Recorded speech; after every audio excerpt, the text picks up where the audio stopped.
Biar dalam dunia ni orang lupakan kita, jangan Allah lupakan kita.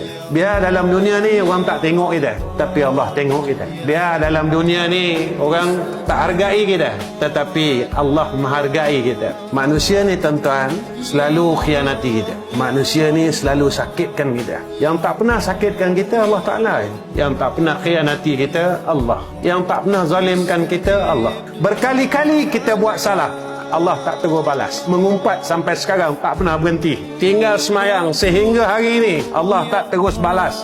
Allah tak terus celakakan kita. Allah tunggu kita. Allah nantikan perkataan taubat kita. Tapi manusia, sekali kita buat salah dan dia terus balasnya, sehingga seolah-olah dia mahukan kita mati, seolah-olah dia mahukan kita ini tidak ada dalam dunia ini. Tapi kita tuan-tuan masih tak pedulikan Allah Subhanahu wa ta'ala.